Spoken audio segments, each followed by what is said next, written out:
জন্য। অর্থনীতিতে কোনোই আমরা তার সাফল্যের পরিচয় দেখি। এত বড় মিথ্যা, এত বড়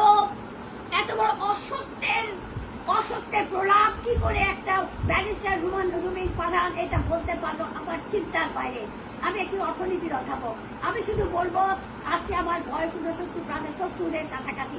আজকে আমার জীবন দশায় বোধ হওয়ার পর থেকে এই বাংলাদেশে যতগুলো সরকার এসছে, ওই আজকে ইউনিয়ন অর্থনীতির ক্ষেত্রে যে উদ্যোগগুলো নিয়েছে, কোন সরকারের পক্ষে ভারত বিরোধী হয়ে শক্ত স্ট্রং স্ট্যান্ডের উপর দাঁড়িয়ে ভারতকে বৃদ্ধাঙ্গুল দিয়ে দেখিয়ে দিচ্ছে যে ভারতের মতো বিরাট একটা প্রতিবেশী রাষ্ট্রের সাহায্য ছাড়া বাংলাদেশ স্বাধীন সার্বভৌম দেশ হিসাবে গড়ে উঠতে পারে যদি তার বৃহৎ শক্তি চায়না, বৃহৎ শক্তি তুরস্ক, ইন্দোনেশিয়া, মালয়েশিয়া, মুসলিম দেশ উভয়ের সাথে যদি শক্তিশালী সম্পর্ক গড়ে তুলতে পারে, তাহলে ভারত আমাদের জন্য কোনো ব্যাপারই না, বরং ভারত আমাদেরকে, আমরা ভারতকে চোখ রাখাতে পারবো।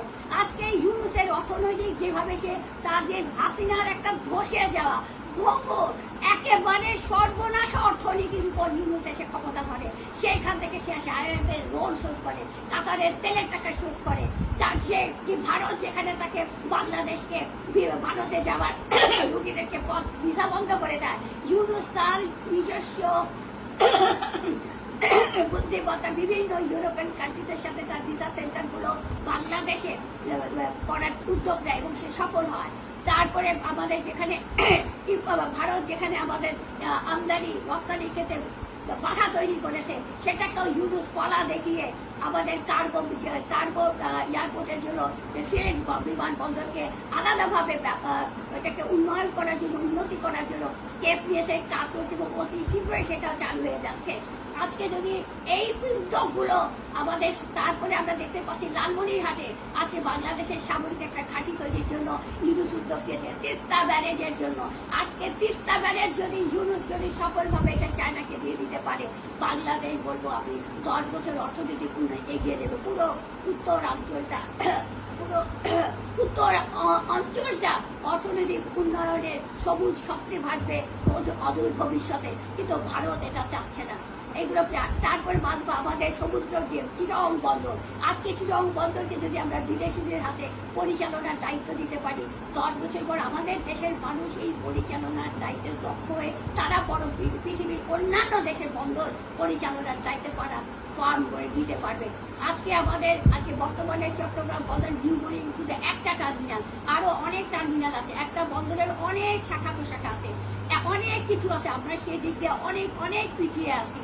সেটা এখানে ডক্টর ইউনূস সরকার, এই সরকার আমাদের এই বন্দরের যত অব্যবস্থাপনা, লুটতরাজ, দুর্নীতি করেছে, পলিটিক্যাল পার্টিগুলোদের ব্যবস্থাপনার দায়িত্ব নিয়ে সেখান থেকে যে সিন্ডিকেশন করেছিল, সেখানে যে কষের জোরে আঘাত করেছে, সেটা এখন রাজনৈতিক দলের মাথা ব্যথার কারণে দাঁড়িয়েছে। কিন্তু এটা আলটিমেটলি বাংলাদেশের মঙ্গল, বাংলাদেশের অর্থনৈতিক উঠায় এক নতুন দিগন্ত উন্মোচন করবে, এটা কোনো সম্ভব। বাতববাড়ি যে আমাদের আছে গভীর সমুদ্র বন্দর করতে চাচ্ছি ইউনূস সরকার, এটা অনেক বড় 5 বছর এই প্রকল্প শেষ হয়ে গেলে ওয়ার্ল্ডের মধ্যে আজকে বাংলাদেশের চাহিদা, বাংলাদেশের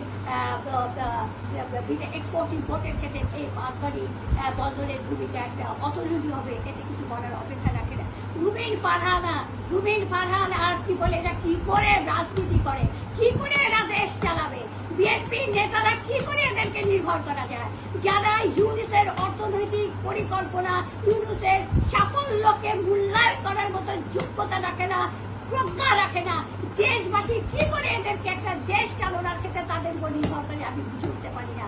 আমার অনুরোধ দেশবাসীর কাছে, আপনারা আর করেছেন, ক্ষমতায় ছিলেন, খালেদার নেতৃত্বে বয়স ভালো, এখন আর এই স্থূল বুদ্ধি নিয়ে, এই আপনার স্বল্প জ্ঞান নিয়ে বাংলাদেশের রাজনীতির হাল ধরার দুঃসাহস, স্পর্ধা, অধ্যত্ব দেখাবেন না। আল্লাহর বাস্তে বড় জোরে আপনাদের কাছে রুমিন ফারহান, তুমি সরে যাও রাজনীতি থেকে। তোমার মতো যারা আছে, আমির ফজলুল, সালাউদ্দিন, ফখরুল, বলো এদেরকে বলছি, আপনারা বাংলাদেশের 20 কোটি মানুষের স্বার্থে, মঙ্গল দেশের স্বাধীনতার সার্বভৌমত্বের সাথে আপনারা রাজনীতি থেকে আল্লাহর কসম লাগে বিদায় হয়ে যান।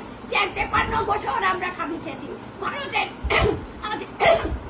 রাজনীতির ক্ষেত্রে, সাংস্কৃতিক ক্ষেত্রে ভারতের আধিপত্যের শিকারে পতিত সরকারের মাধ্যমে ভারত যা করেছে, এখন ভারত আপনাদের ঘাড়ে চড়ে তাদের সেই স্বপ্নকে বাস্তবায়নের জন্য তারা তুলে ওয়াকারকে সাবধান করে দিচ্ছি, ওয়াকার তোমার মুখোশ তুমি খুলে ফেলো, তোমার নেকাব তুমি সরাও। এই বাংলাদেশের 20 কোটি মানুষের সাথে বিশ্বাসঘাতকতা তুমি করো না। তুমি ভাবো না যে তুমি জুলাই বিপ্লবে তুমি যদি নেতৃত্ব না দিই, তুমি যদি কি বলে আর্মি যদি জুলাই বিপ্লবের সাথে সম্মতি না জানাতো তাহলে রক্ত গঙ্গা বয়ে যেত, এই তোমার ধারণা। যদি সত্যি তুমি জুলাই বিপ্লবী শক্তিকে তুমি যদি সম্মান করতা, মর্যাদা দিতা, ওয়াকার সাহেব তুমি 621 জনকে পতিতর সরকারের খুনি, গুমকারী, হত্যাকারী আওয়ামী এমপি সংসদদেরকে আশ্রয় দিয়ে সেফ এক্সিট দিতে পারতা না।